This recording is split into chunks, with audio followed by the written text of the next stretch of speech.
The smell of burnt plastic lingered on my fingers as I stood frozen in my cramped bathroom, watching the last bits of the pregnancy test curl and blacken in the sink. My hands trembled as I turned on the faucet, hoping the evidence would disappear down the drain. The water hissed against the hot plastic, sending up a wisp of acrid smoke that made my eyes water. Or maybe those were just tears. I couldn't tell anymore. 3 minutes earlier, I'd stared at those 2 pink lines with a hollow feeling spreading through my chest like ice water. Positive. How could one little word hold so much power? I'd lit the pregnancy test with a shaking hand, watching the flame lick at the plastic, desperate to make the reality disappear along with the evidence. My tiny apartment felt even smaller tonight, the walls pressing in from all sides. Outside, rain pelted against my single window, the drops racing down the glass like they were trying to escape. I wished I could escape too, from this city, from my mistakes, from him. I caught my reflection in the mirror, pale face, dark circles under bloodshot eyes, hair pulled back in a messy ponytail.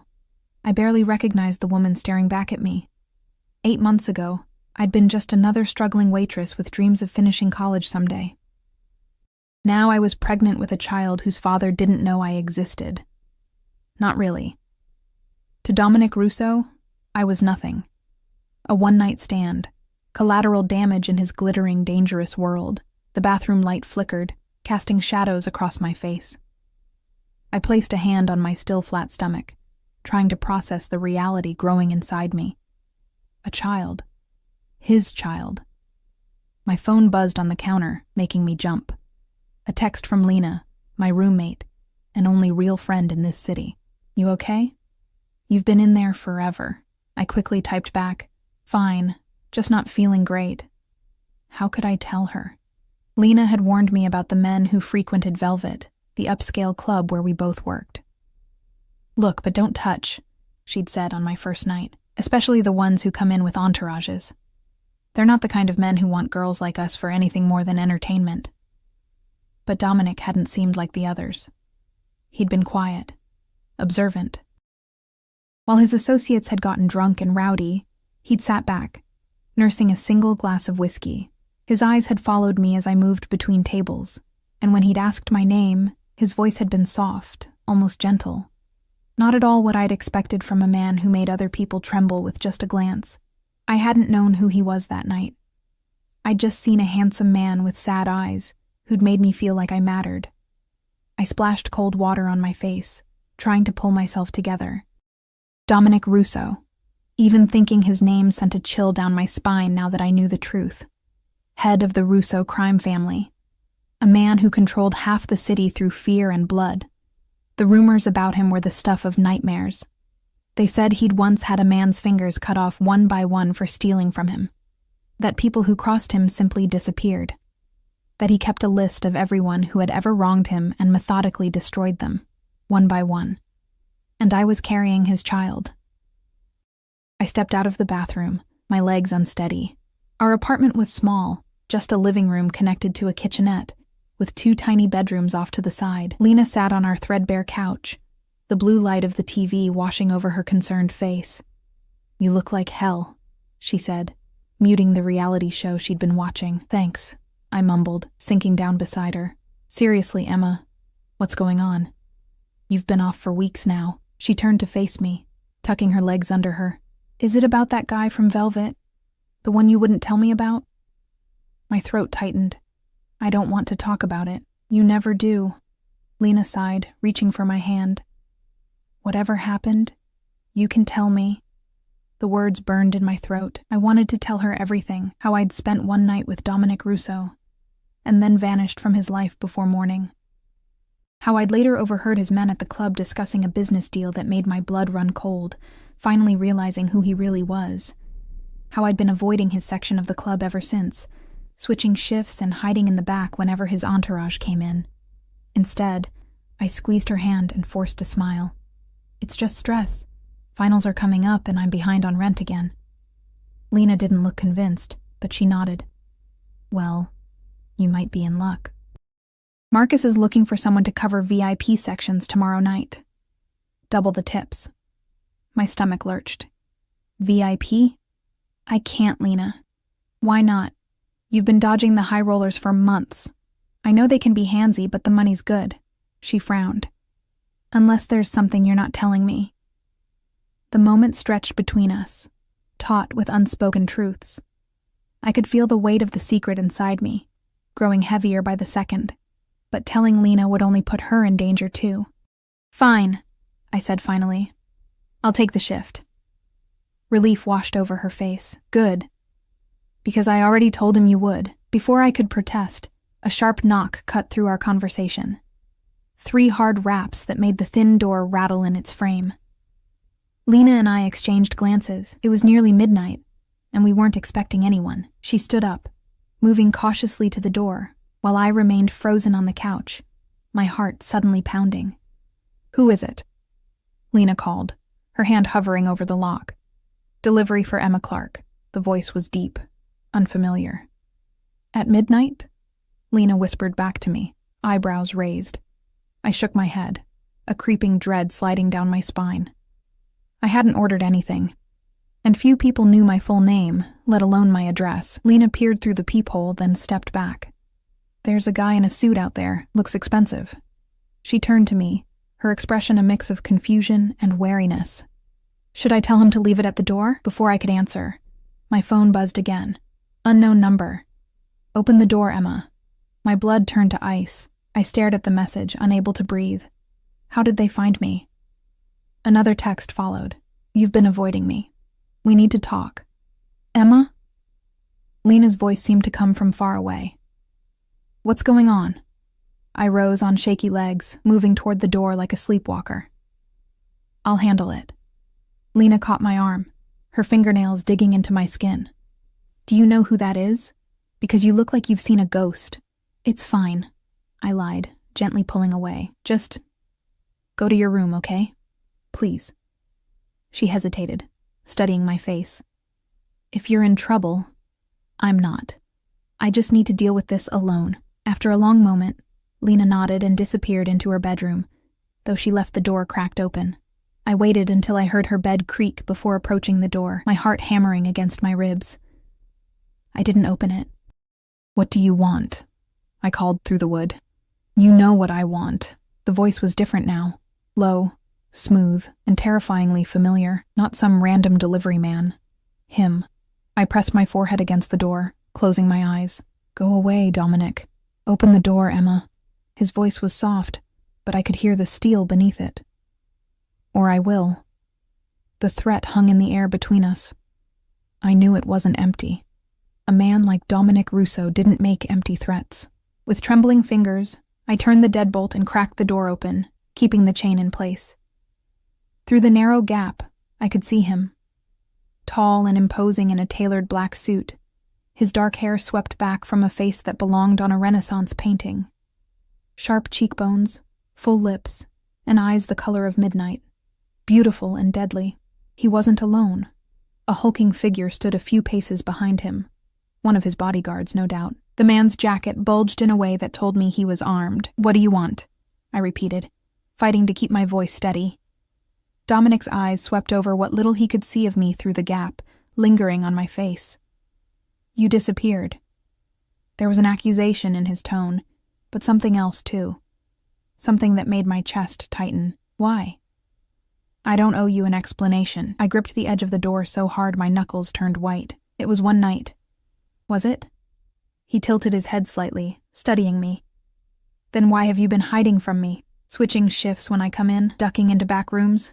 So he had noticed. Of course he had. Dominic Russo noticed everything. It was how he stayed alive in his world.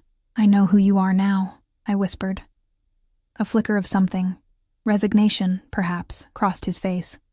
And that frightened you. It wasn't a question, but I answered anyway. Yes. He nodded slowly, as if I'd confirmed something he already knew. We need to talk, Emma. Not through a door.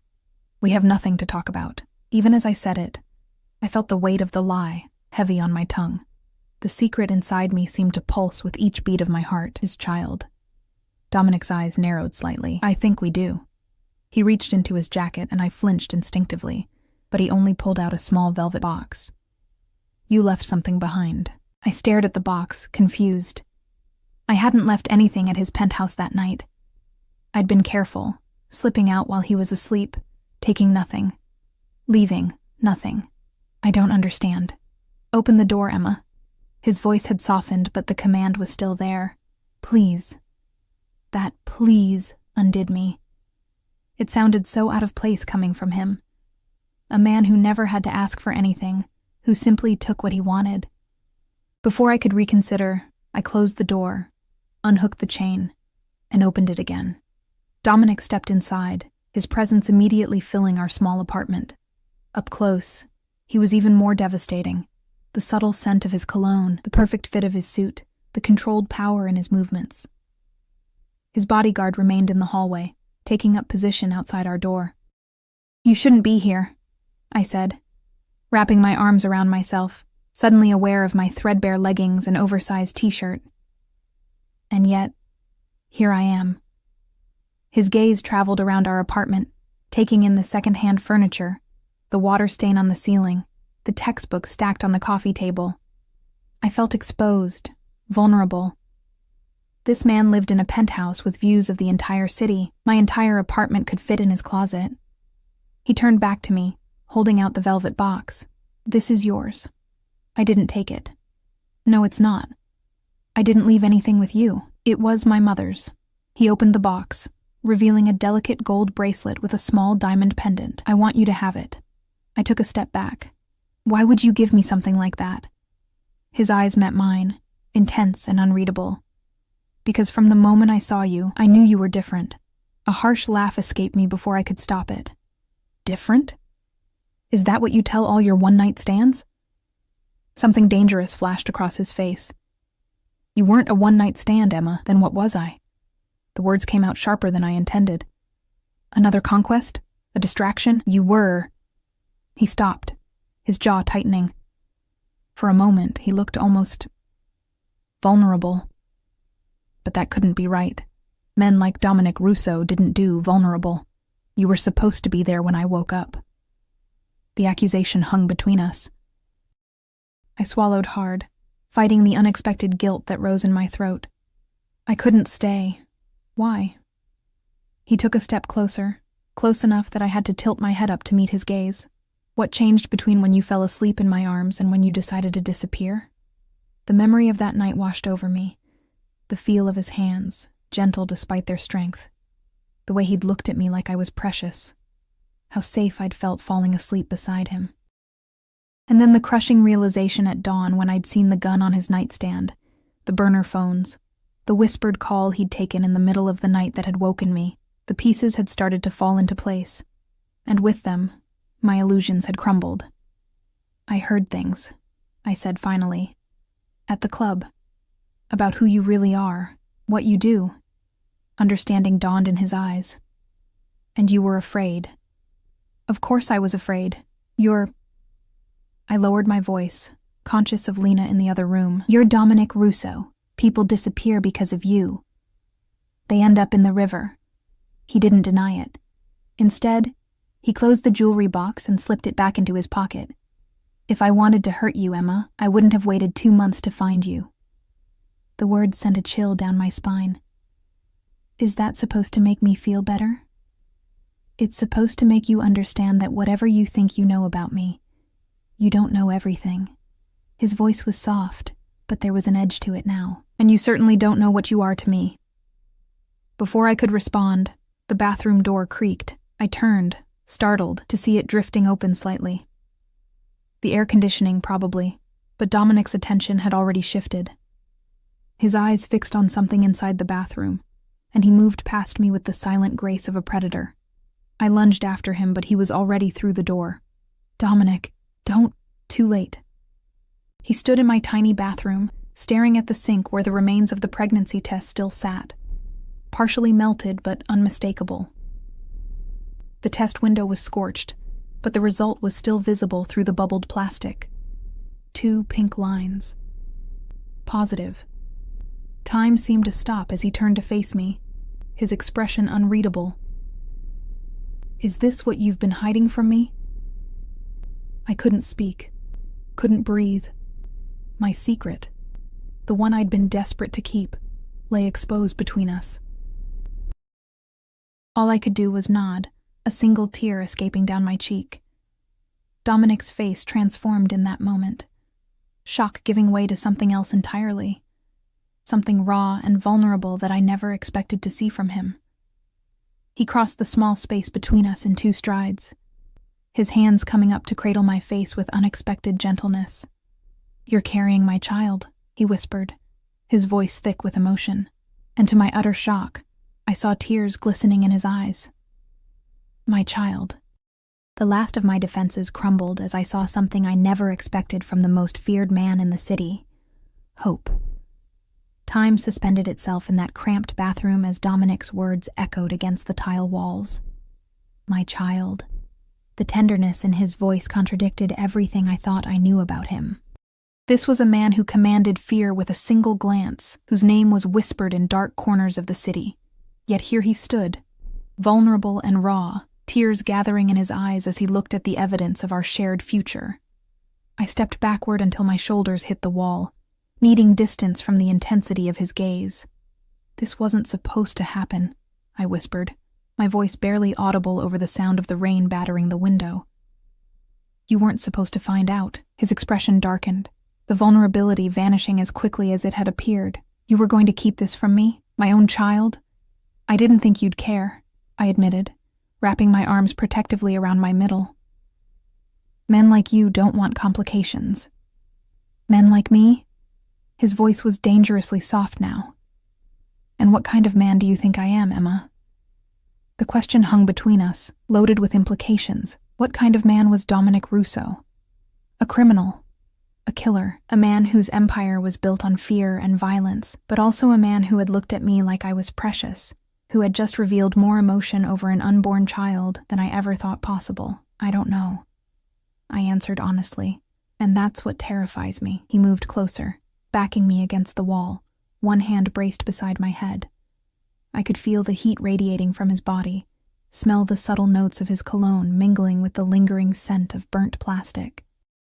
My heart hammered against my ribs as he leaned in, his lips inches from my ear. "Let me tell you what kind of man I am, Emma," he murmured, his breath warm against my skin. "I'm the kind who protects what's his, the kind who never abandons his family, the kind who would burn this entire city to the ground before letting anyone harm what belongs to him." A shiver ran down my spine, not entirely from fear. "I don't belong to you." His eyes met mine, midnight dark and impossibly deep. "No," he agreed softly, "but our child does, and so do you, whether you've accepted it yet or not." The possessiveness in his voice should have frightened me. Instead, it awakened something primal and unexpected within me, a longing for protection, for belonging. I'd been alone for so long, fighting for every scrap of security in a world that seemed determined to knock me down. The promise of safety, of never having to struggle alone again, was intoxicating. "Dominic," I started, not knowing what I wanted to say. A soft knock at the bathroom door interrupted us. "Emma?" Lena's voice came through, tight with concern. "Is everything okay in there?" Dominic's eyes never left mine as he called out, "We're fine. Give us a minute." I heard Lena's sharp intake of breath at the male voice answering from my bathroom. "Emma, do you need help?" The question carried a clear message. Say the word, and she'd call for help. "I'm okay, Lena," I called back, my voice steadier than I felt. "Just give us some privacy, please." There was a moment of hesitation before I heard her reluctant footsteps retreating. Dominic stepped back slightly, giving me room to breathe. "Pack your things," he said quietly. My eyes widened. "What?" "Pack your things," he repeated, his tone making it clear this wasn't a request. "You're coming with me." Panic fluttered in my chest. "I can't just leave." "You can, and you will." His expression softened marginally at the fear in my eyes. "Emma, I'm not asking you to disappear. I'm asking you to come to my home where I can protect you, where I can take care of you and our child." "I have classes," I protested weakly. "Work. Finals next week. All of which can be arranged from my penthouse." He reached out, tucking a stray strand of hair behind my ear with unexpected gentleness. I'm not trying to imprison you, Emma. I'm trying to keep you safe. Safe from what? I challenged. His expression darkened. My world isn't without enemies. If they discover you're carrying my child, you become a target. The reality of his words sank into me like lead weights. Of course, a child, an heir, would be a vulnerability in his world. A way to control him, to hurt him. I wasn't just carrying a baby, I was carrying a potential hostage. This is why I didn't tell you, I whispered, fresh tears welling in my eyes. Your world. It's too dangerous. I can't raise a child in that. Something like pain flashed across his features. You think I'd let any harm come to either of you? He shook his head, jaw tightening. No one will touch you. No one will even know you exist until I've ensured your absolute safety. And what about after? I asked, forcing myself to meet his gaze. What happens when the baby is born? Do we live in hiding forever, in a golden cage? Dominic was silent for a long moment, his eyes searching mine. What do you want, Emma? Tell me what you need to feel secure, and I'll make it happen. The sincerity in his voice caught me off guard. I'd expected orders, demands, perhaps even threats, not this willingness to negotiate, to accommodate my fears.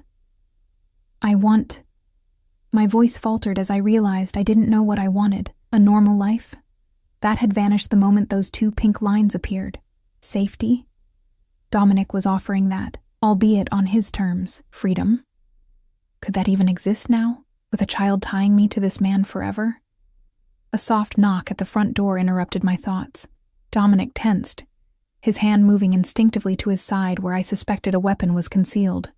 Boss? A deep voice called through the door, his bodyguard.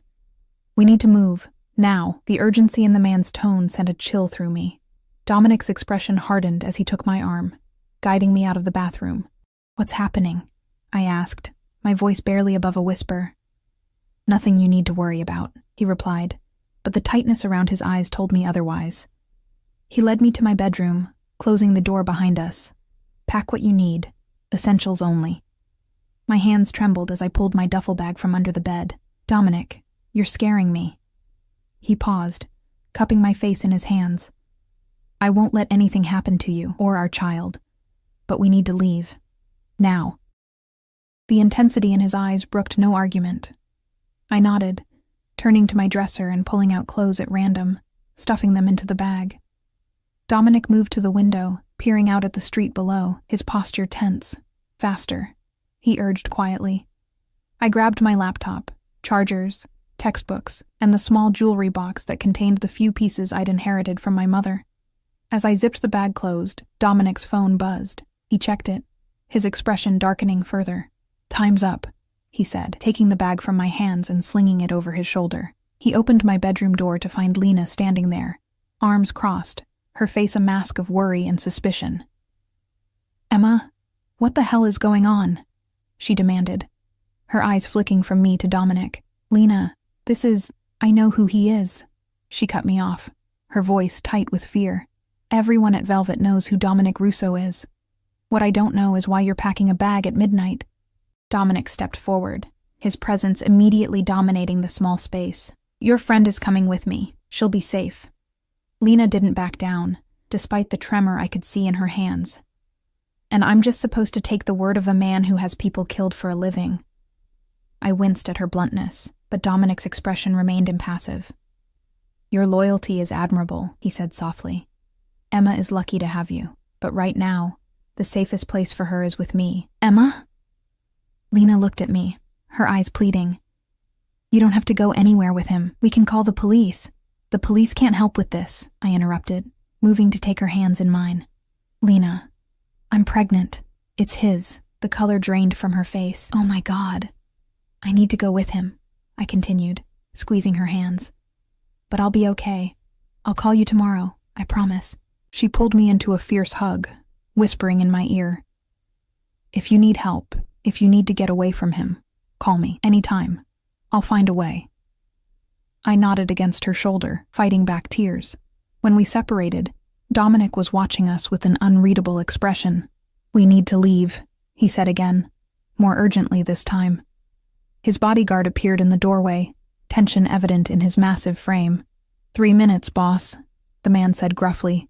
Car's ready out back. Dominic nodded, placing a hand on the small of my back as he guided me toward the door. I grabbed my coat and purse, pausing at the threshold to look back at Lena. I'll call you, I promised again. She nodded, tears in her eyes. You'd better. The hallway outside my apartment was empty except for Dominic's bodyguard, who led the way to the service stairs rather than the elevator. We descended quickly, emerging into the alley behind my building, where a sleek black SUV idled, its windows tinted so dark they looked opaque. Rain pounded against my face as Dominic hustled me across the wet pavement. The bodyguard opened the rear door, and Dominic guided me inside before sliding in beside me. The interior was luxurious. Soft leather seats, the subtle scent of expensive cologne, a privacy partition separating us from the driver. As the car pulled away, I stared out the window at my apartment building shrinking in the distance. The reality of what was happening finally hit me full force. I was leaving my life behind, my tiny apartment, my independence, my illusion of normalcy, and entering Dominic's world of wealth, power, and danger. Where are we going? I asked, my voice small in the quiet of the car. Somewhere safe, Dominic replied, his hand finding mine in the darkness. One of my properties outside the city. Not your penthouse? He shook his head. Too exposed. Too many people know about it. The implication sent a fresh wave of fear through me. Are we in danger? Right now. Dominic's thumb traced circles on the back of my hand, the gesture surprisingly soothing. There was unusual activity around your building tonight. Could be nothing. Could be someone watching. I don't take chances. Especially not with you. Why me? The question that had been burning in my mind finally escaped. You could have any woman in the world. Why come looking for me, even before you knew about the baby? He was silent for so long I thought he might not answer. When he finally spoke, his voice was low, almost vulnerable. From the moment I saw you at Velvet, something about you called to me. You moved through that world of false glamour like you weren't part of it. Like you were just passing through on your way to somewhere better. His grip on my hand tightened slightly. When you disappeared that morning, I felt something I hadn't felt since I was a child. Fear. Not the calculated awareness of danger that keeps me alive in my world, but raw, primal fear that something precious had slipped through my fingers. His words washed over me, both terrifying and exhilarating. To be wanted so desperately by a man like Dominic, a man who could have anything, anyone, was intoxicating. But the possessiveness in his voice reminded me of what he was, a man accustomed to owning things, to controlling his world down to the smallest detail. And now, I whispered, my free hand unconsciously moving to my stomach. Is it just about the baby? Dominic turned to look at me fully, his eyes reflecting the passing streetlights. The child is a miracle I never dared hope for, he said softly. But no, Emma. It's not just about the baby. The car slowed, turning onto a private road that wound through dense trees. Through the rain-streaked windows, I could make out the silhouette of a large house in the distance, lights glowing warmly against the stormy night. We're here, Dominic said, releasing my hand as the car came to a stop. I peered through the window at what could only be described as a mansion, a sprawling stone structure with soaring windows and a covered entrance where 2 more suited men waited, unmoved by the pounding rain. What is this place? I asked, my voice barely audible. Home, Dominic replied simply. For now. The door beside me opened, and one of the waiting men held out an umbrella. Dominic exited first, then reached back to take my hand, helping me from the car. His grip was firm, protective as he led me toward the entrance. As we crossed the threshold into the warmly lit foyer, I couldn't shake the feeling that I was crossing a point of no return. Behind these walls, I would no longer be just Emma Clark, struggling student and waitress. I would be something else entirely, the woman carrying Dominic Russo's child. His possession, his weakness, his family. The mansion's interior was a study in restrained luxury, cream-colored walls adorned with tasteful artwork, dark hardwood floors covered with plush rugs, and furniture that looked both beautiful and comfortable. It wasn't the cold, ostentatious display of wealth I had expected, but something warmer, more livable. A woman in her 60s with silver-streaked dark hair and Dominic's same penetrating eyes appeared in the foyer, her expression a mixture of surprise and curiosity as she took me in. She wore a simple black dress and a single strand of pearls, her bearing regal despite her petite frame. "Dominic," she said, her voice carrying a hint of an Italian accent. "I wasn't expecting you tonight." "Change of plans, Mama," Dominic replied, his tone softening in a way I hadn't heard before. He placed a hand on the small of my back, guiding me forward. "This is Emma. She'll be staying with us for a while." The woman, his mother, studied me with unnerving intensity. I suddenly felt acutely aware of my disheveled appearance, hair thrown into a messy ponytail, face still blotchy from crying, wearing nothing but leggings and an oversized t-shirt under my hastily thrown-on coat. "Emma," she repeated, testing the name on her tongue. "Welcome to our home." "Thank you," I managed, my voice small in the expansive space. "I'm sorry for the intrusion." A smile touched her lips, not quite reaching her eyes. "Any guest of my son's is welcome here." She turned to Dominic. "I'll have Rosa prepare a room." "That won't be necessary," Dominic said quietly. "Emma will stay in my suite." His mother's eyebrows rose slightly, the only indication of her surprise. "I see." Her gaze flicked to me, then back to her son, some silent communication passing between them. "I'll have some tea sent up then. You both look like you could use it." She disappeared through an archway, leaving me alone with Dominic in the foyer. One of his men brought in my duffel bag, setting it down quietly before withdrawing. "Your mother lives here?" I asked, trying to process this new piece of information. "This is her house," Dominic replied, taking my coat and hanging it in a nearby closet. "I grew up here." The revelation surprised me. I'd imagined Dominic living in sleek modern spaces, penthouses with views of the city. Not a family home in the woods with his mother. It humanized him in a way I wasn't prepared for. "Come," he said, taking my bag in one hand and my elbow in the other. "You need to rest." He led me up a sweeping staircase to the second floor, down a long hallway lined with closed doors. At the end was a set of double doors, which he pushed open to reveal a spacious suite. A king-sized bed dominated one wall, flanked by large windows draped in heavy curtains. A sitting area with a fireplace occupied another corner, and 2 doors presumably led to a bathroom and closet. "This is your room?" I asked, taking in the space. Like the rest of the house, it was luxurious but tasteful. Dark woods, rich fabrics, muted colors. "Our room for now." He set my bag on a bench at the foot of the bed. "The bathroom is through there if you want a shower. You'll find everything you need." The thought of washing away the stress of the night was tempting. I nodded, moving toward the bathroom door, but paused when I reached it. "Dominic, I need some answers." He sighed, running a hand through his dark hair, a rare gesture of weariness. "I know you do, and I'll give them to you. But first, take some time to yourself. Shower, change, collect your thoughts. I need to speak with my security team." Part of me wanted to insist on answers now, but exhaustion was starting to settle into my bones, making my limbs feel heavy. I nodded again, slipping into the bathroom and closing the door behind me. The bathroom was as luxurious as the rest of the suite. Marble floors and countertops, a glass-walled shower big enough for 3 people, and a deep soaking tub by a window that likely had a beautiful view in daylight. I stripped off my clothes, catching sight of my reflection in the mirror. My hand went instinctively to my still flat stomach.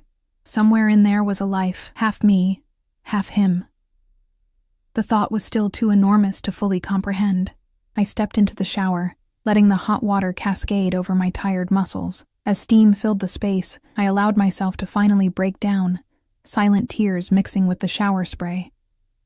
Everything was happening too fast. The pregnancy, Dominic's reappearance in my life, this sudden evacuation to his family home. Just that morning, I'd been a normal girl with normal problems. Now I was carrying the child of one of the most dangerous men in the city, sheltering in his mansion, about to sleep in his bed. By the time I stepped out of the shower, my skin pink and my fingertips wrinkled, I felt marginally more human. I wrapped myself in one of the plush towels, realizing too late that I hadn't brought clean clothes with me. As if sensing my dilemma, there was a soft knock at the door. "Emma?" Dominic's voice came through, I've left some things for you on the bed. Thank you, I called back, waiting until I heard his footsteps retreat, before cracking the door open. On the bed lay a silk nightgown and matching robe in a soft sage green, along with a pair of underwear that still had tags attached. Next to them was a steaming cup of tea and a plate with some toast and fruit. The sight of the food made my stomach growl, reminding me I hadn't eaten since lunch. I dressed quickly, the silk cool and soothing against my skin, then sat cross-legged on the bed, sipping the tea and nibbling at the toast. Outside, rain continued to batter the windows, but here I was warm, comfortable, and for the moment at least, safe. The door opened, and Dominic entered, having changed into dark jeans and a simple black sweater that clung to his broad shoulders. The casual clothes made him look younger, more approachable, though the intensity in his eyes remained unchanged. "Better?" he asked, his gaze sweeping over me in the nightgown. I nodded, setting the teacup down. "Thank you for the clothes. They were my sister's," he said, moving to sit in a chair near the bed. "She keeps things here for when she visits." Another revelation.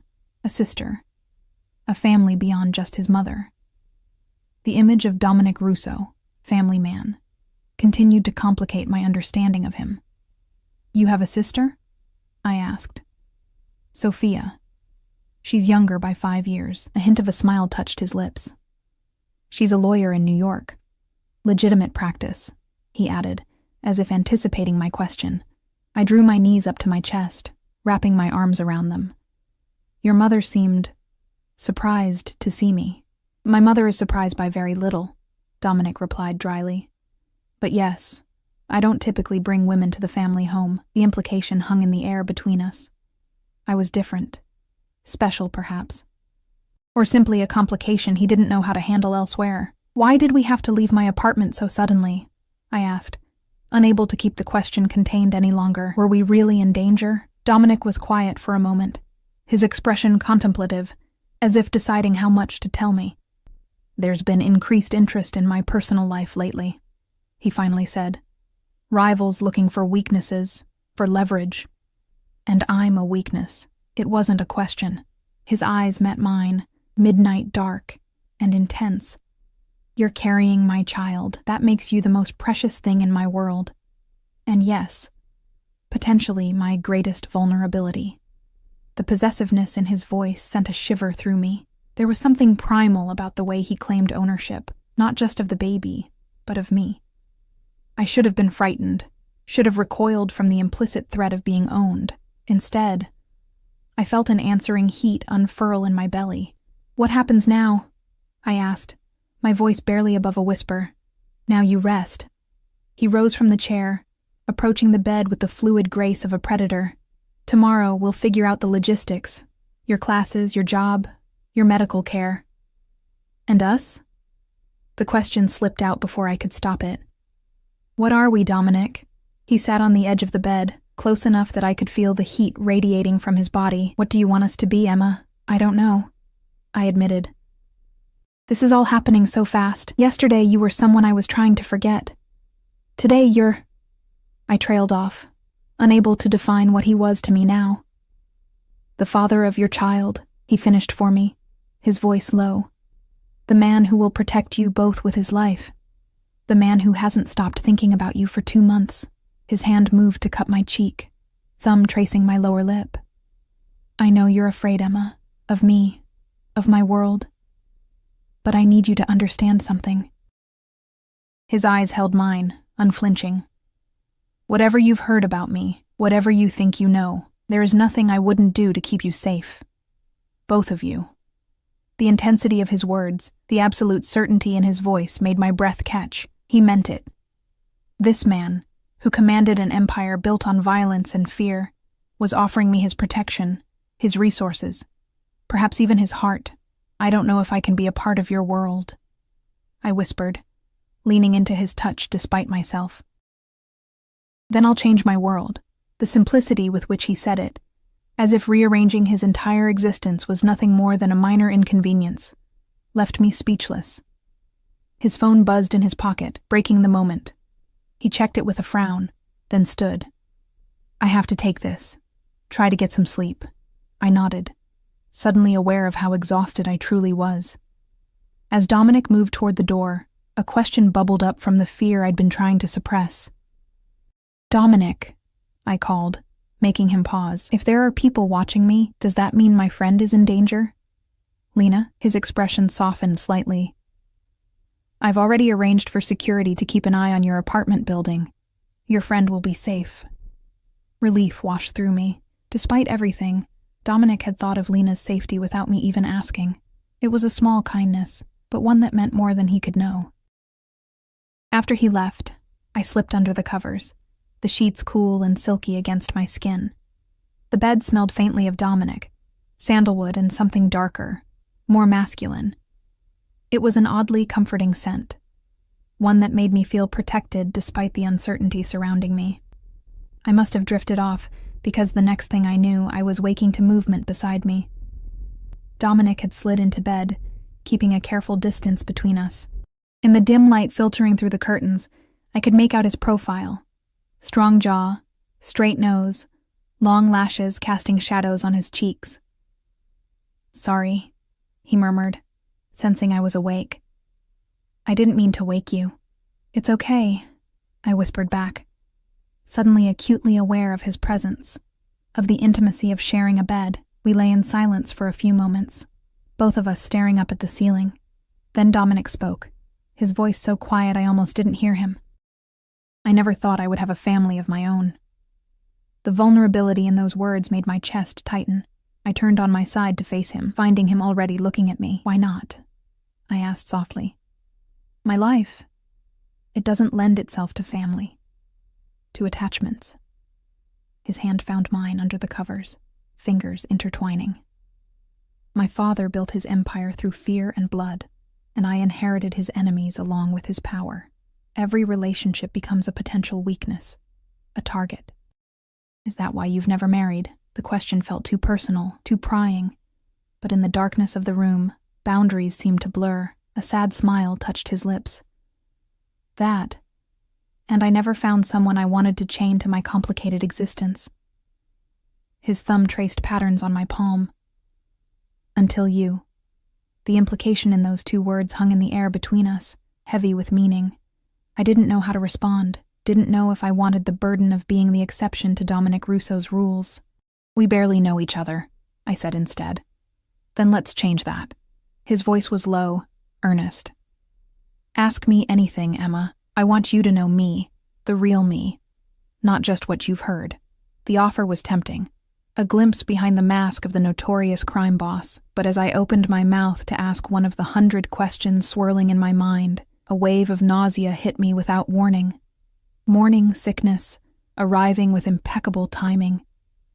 I bolted upright, clapping a hand over my mouth. Dominic reacted instantly, helping me to the bathroom where I made it to the toilet just in time. As I retched miserably, I felt him gather my hair back with gentle hands, his other hand rubbing soothing circles on my back.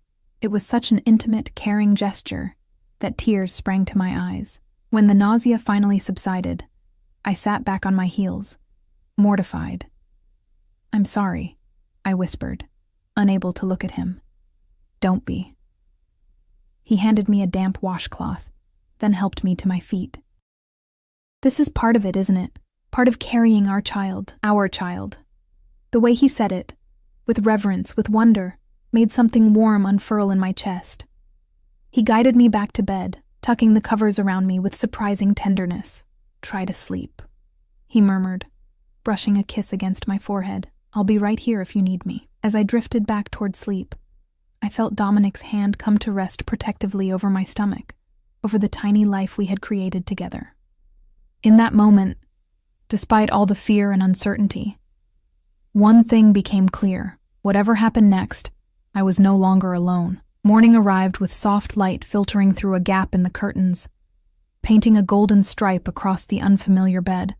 For a moment, I forgot where I was, reaching instinctively for my phone to check the time.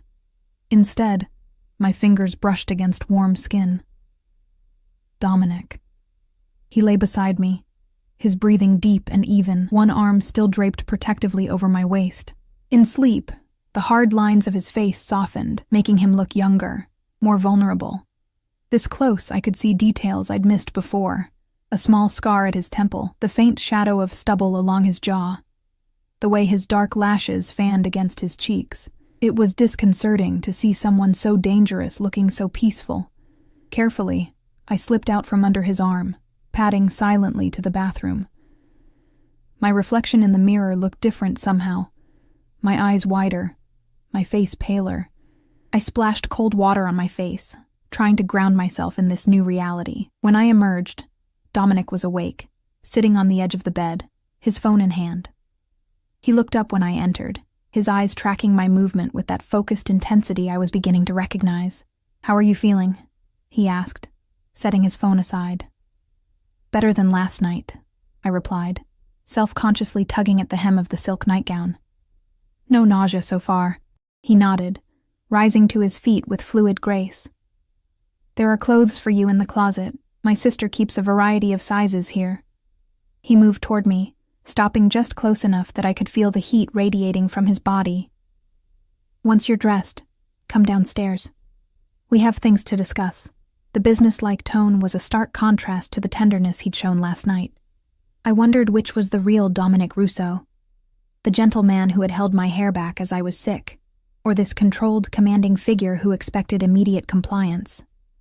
Perhaps they both were. After he left, I found the closet stocked with women's clothing in several sizes. I selected jeans and a soft gray sweater that fit well enough, then made my way downstairs, following the scent of coffee and freshly baked bread. The kitchen was warm and surprisingly homey, a large space with stone countertops and a massive island where Dominic sat with his mother, both of them nursing cups of coffee. They looked up as I entered, their conversation halting abruptly. "Good morning, Emma," Dominic's mother said, her smile not quite reaching her eyes. "Did you sleep well?" "Yes, thank you, Mrs. Russo," I replied, hovering awkwardly in the doorway. "Please call me Lucia." She gestured to an empty chair beside Dominic. "Sit. Eat something. You need your strength." The casual reference to my condition confirmed my suspicion that Dominic had already told her about the pregnancy.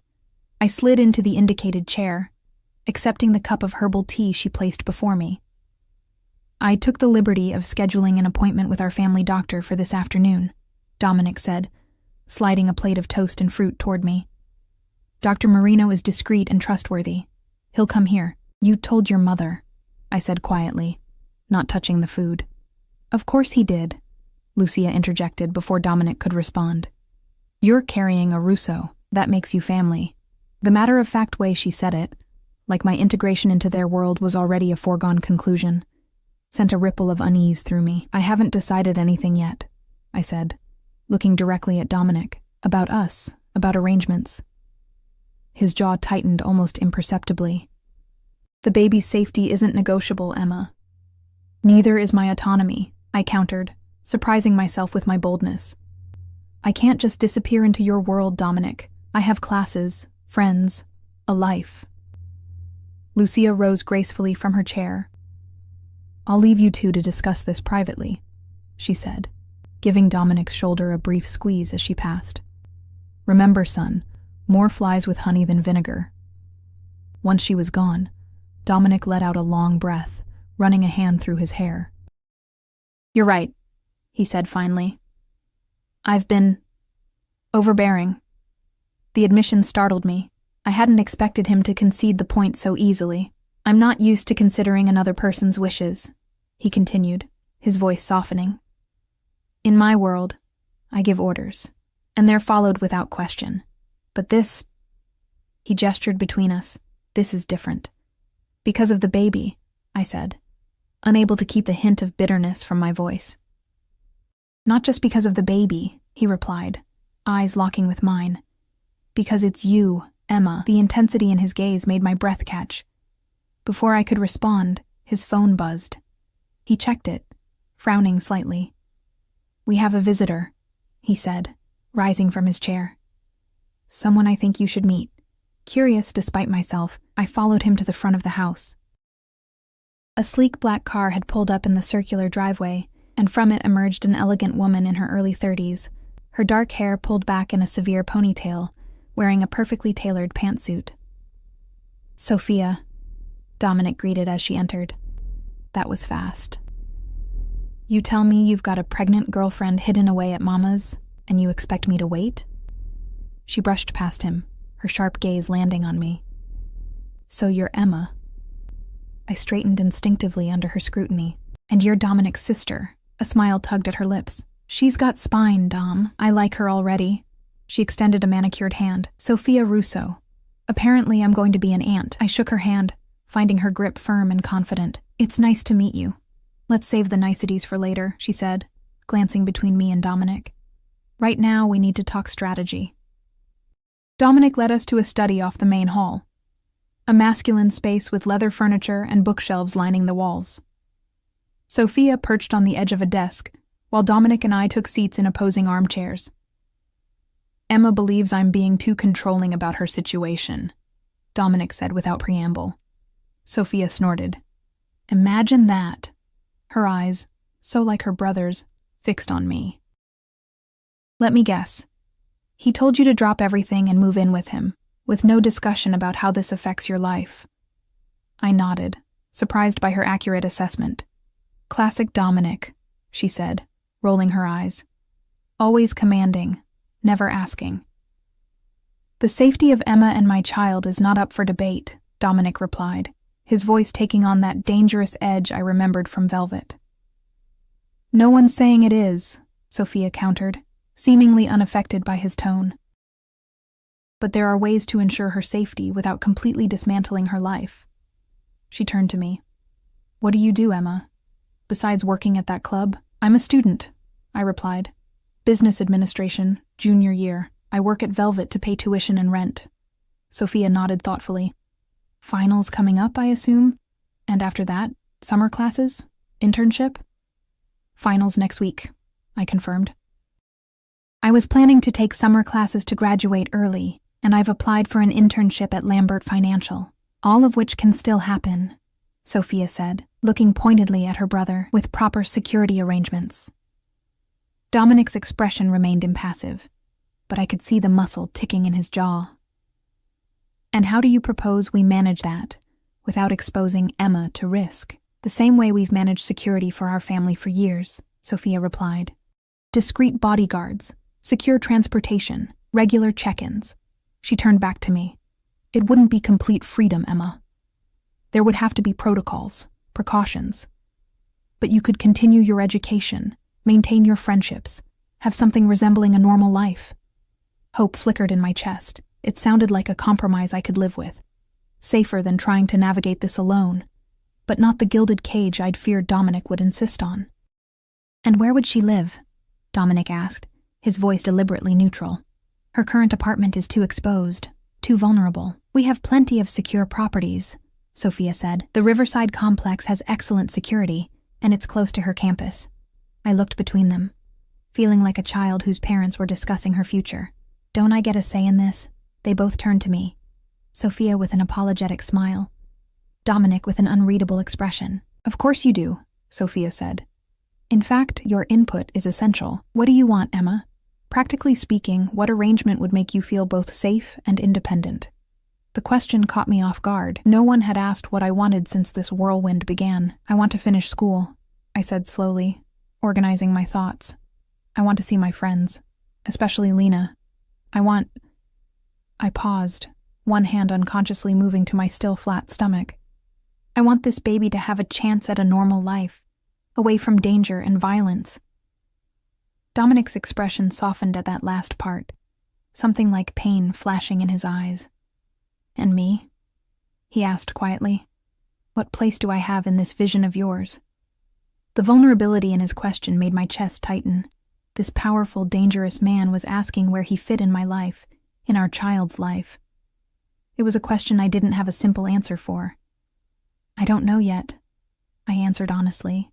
"I barely know you, Dominic, the real you, not just the reputation. But I want our child to know their father." I met his gaze directly. "I'm just not sure what that looks like with your profession." Something shifted in Dominic's expression, a resolve forming behind his eyes. What if that wasn't an obstacle? Sophia made a small sound of surprise. Dom. He held up a hand, silencing her without taking his eyes off me. What if I could ensure that our child never has to worry about the dangers of my world? That you never have to worry? How? I asked, a mixture of hope and skepticism coloring my voice. I've been considering options for some time, he said carefully. Ways to legitimize my business interests, to extract myself from certain entanglements. His gaze intensified. It wouldn't happen overnight, but it could be done. For you. For our family. The weight of what he was suggesting left me speechless. Dominic Rousseau, walking away from his empire, his power. For me? For a child he'd only learned about yesterday? The silence that followed Dominic's declaration was broken only by Sophia's incredulous laugh. You're serious, she said, studying her brother's face. You're actually serious. I've never been more serious about anything in my life, Dominic replied, his eyes never leaving mine. I struggled to find my voice, the magnitude of his offer overwhelming me. Dominic, I can't ask you to give up everything you've built. You didn't ask, he said softly. I'm offering. There's a difference. Sophia pushed herself off the desk, pacing the length of the study. It won't be simple, Dom. The family has interest everywhere, legitimate and otherwise. Untangling yourself will take time, careful planning. I know. He finally broke eye contact with me to look at his sister. That's why I need your help, your legal expertise, your connections. She stopped pacing, her expression softening. You know I'll help you, whatever it takes. The exchange between them revealed layers of their relationship I hadn't expected. A deep trust, a shared understanding that went beyond their blood connection. In that moment, I glimpsed a different side of Dominic Rousseau. Not the feared crime boss, but a brother who valued his sister's counsel, who trusted her completely. What would it mean? I asked, drawing their attention back to me. This transition? Dominic leaned forward, his elbows resting on his knees. It would mean gradually shifting all our interests to legitimate businesses only, using the capital we've accumulated to invest in legal ventures, cutting ties with certain associates. His expression darkened slightly. Some of those separations would be complicated. Dangerous, you mean? I translated. He didn't deny it. There would be resistance. Not everyone would understand or support the change. Which is why we'd need to be strategic, Sophia interjected. Start with the peripheral operations, the ones easiest to divest. Build a narrative that makes business sense, so it doesn't look like weakness or surrender. I tried to process what they were saying, the enormity of the undertaking they were discussing so matter-of-factly. How long would it take? A year, minimum, Sophia replied. Realistically, closer to 2 or 3 to do it properly, without leaving loose ends. 2 or 3 years. Our child would be a toddler by then.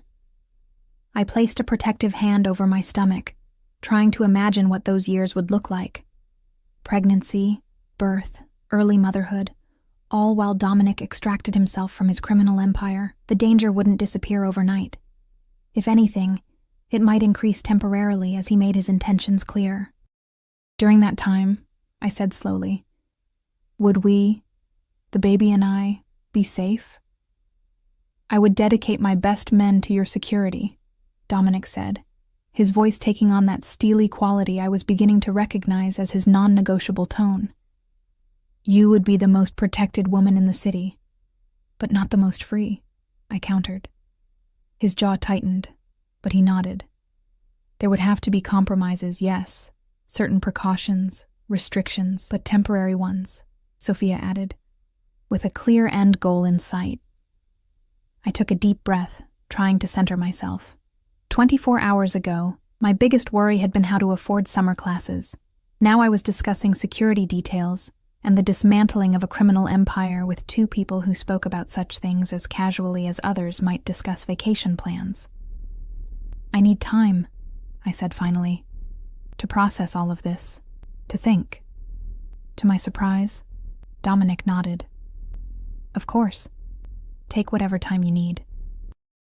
He rose from his chair, crossing the room to kneel before me, taking my hands in his. "But know this, Emma. Whatever you decide about us, about our future together, I will always protect you and our child. That is non-negotiable." The intensity in his eyes, the absolute certainty in his voice, made my heart race. This man, who commanded fear and respect throughout the city, was on his knees before me, making promises that went beyond protection. He was offering to reshape his entire life, to walk away from power and wealth for the chance to build something with me. It was terrifying. It was exhilarating. "I should give you two some privacy," Sophia said, moving toward the door. She paused beside me, squeezing my shoulder gently. "For what it's worth, I've never seen my brother like this. Not with anyone." After she left, Dominic remained kneeling before me, his thumbs tracing circles on the backs of my hands. The vulnerability in his posture, in his touch, moved something deep within me. "Why?" I whispered. "Why would you give up everything for me, for us? You barely know me." A sad smile touched his lips. "I know enough. I know you're brave. You left my bed without a backward glance when you discovered who I was. I know you're determined, working nights at a club you hate to put yourself through school. I know you're loyal, the way you worried about your friend's safety even in the middle of your own crisis." His words washed over me, each one striking with unexpected precision. He had been watching me, learning me, even when I thought I'd successfully vanished from his life. "And I know," he continued, his voice dropping to a near whisper, "that from the moment I saw you at Velvet, something in me recognized something in you. Like my soul had been waiting for yours." The raw emotion in his voice, in his eyes, made my breath catch. It should have sounded like a line, a practiced seduction. Instead, it felt like the most honest thing anyone had ever said to me. "I'm scared," I admitted, my voice small. "Not just of your world, of the danger. I'm scared of how fast this is happening, of how intense this feels, of what I feel for you, despite everything." His grip on my hands tightened. "What do you feel for me, Emma?" I closed my eyes, searching for the truth beneath the fear and confusion. Attraction, fascination, terror. I opened my eyes, meeting his gaze. Hope. Something fierce and tender flashed across his face. Slowly, giving me every chance to pull away, he leaned forward, pressing his lips to mine in a kiss that was surprisingly gentle. His hands came up to cradle my face, thumbs brushing my cheeks with reverent care. When we separated, his forehead resting against mine, I felt a sense of clarity I hadn't expected. Whatever lay ahead, danger, complications, compromises, I wanted to face it with him. "I'm not promising forever right now," I said softly. "But I'm willing to try, to see if we can build something real, something good for our child." A smile transformed his face, making him look younger, almost boyish in his joy. "That's all I ask, a chance." He helped me to my feet, his hand finding mine as naturally as if we'd been together for years instead of mere moments. As we left the study, Dominic's phone buzzed. He checked it, his expression growing serious. "The doctor will be here in an hour," he said, tucking the phone away. "After that, I'd like to take you somewhere." "Where?" I asked, curiosity piqued. "A surprise," he replied, a hint of mystery in his smile. "Something to help you understand me better." The doctor's visit was brief but thorough. Dr. Marino, a distinguished older gentleman with kind eyes and a gentle manner, confirmed my pregnancy, around 6 weeks along, and assured me that despite my morning sickness, everything appeared normal. He prescribed prenatal vitamins, recommended dietary changes, and scheduled a follow-up for the first ultrasound in 2 weeks. Throughout the examination, Dominic remained by my side, his expression alternating between fierce protectiveness and wonder as the doctor discussed our baby's development. It was surreal to watch this notorious crime boss hanging on every word about embryonic growth and fetal milestones, asking surprisingly knowledgeable questions about pregnancy and maternal health. After the doctor left, Dominic led me to the garage where a different car awaited, not the imposing SUV from last night, but a sleek silver Aston Martin. "Where are we going?" I asked again, as he held the passenger door for me. You said you wanted to know me, he replied, sliding into the driver's seat. The real me, not just the reputation. I'm taking you to where it all began. We drove for nearly an hour, the mansion's wooded seclusion giving way to suburbs, then to a distinctly Italian neighborhood in the city's east side. Dominic parked outside a modest bakery with Russo's painted in fading gold letters on the window. My grandfather's bakery, he explained, leading me inside. The first legitimate business in our family. The interior was warm and inviting, with the heavenly scent of fresh bread and pastries filling the air. Behind the counter, an elderly man with Dominic's eyes looked up, his weathered face breaking into a wide smile. Dominic, he called, coming around the counter to embrace him. 2 visits in 1 week. What's the occasion? Uncle Marco, Dominic replied, returning the embrace with obvious affection. I wanted Emma to meet you, to see this place. Marco turned to me, studying my face with keen interest. Emma, he repeated, taking my hand in his flour-dusted one. Welcome to Russo's. As Dominic led me through the bakery and up a narrow staircase to the apartment above, he told me the story of his family, how his grandfather had started with just this bakery, how his father had expanded their interests, not always legally, and how Dominic had inherited both the legitimate business and its shadowy counterpart at just 22 when his father was killed by rivals. This place, he said, showing me around the simple apartment where he'd spent his childhood summers, is where I want to return, not literally, but in spirit. Honest work, family, legacy. In the small living room, he showed me photos of himself as a boy, flour-covered and grinning beside his grandfather. The joy in young Dominic's eyes, the innocence, made my chest ache for what had been lost when he was thrust into his father's world.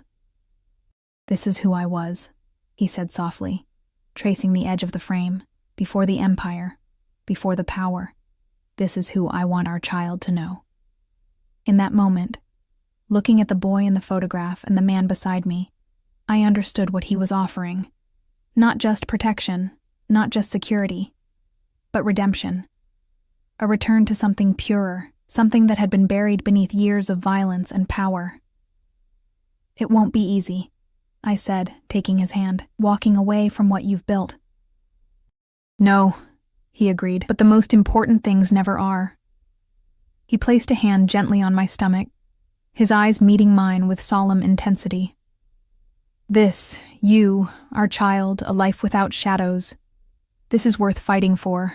As we stood there in that humble apartment above a bakery, I felt the first real stirrings of hope. The path ahead would be dangerous, complicated, filled with compromises and sacrifices. But for the first time since seeing those 2 pink lines on the pregnancy test, I could envision a future that wasn't defined by fear, a future where our child would know both parents, where Dominic could leave behind the violence of his past, where we could build something legitimate and lasting together. It wouldn't happen overnight. There would be resistance, threats, perhaps even violence as Dominic extracted himself from his criminal enterprises.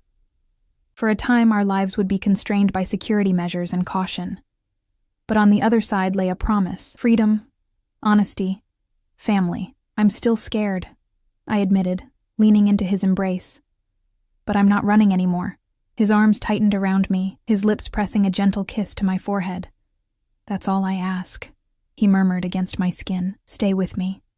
Let me prove I can be the man you and our child deserve. As we left the bakery hand in hand, stepping into the sunlight of a new day, I knew we were beginning a journey that would test us both. A journey from darkness into light, from fear into hope, from isolation into family. Whatever challenges lay ahead, we would face them together, bound by something stronger than fear, more enduring than power, something like love.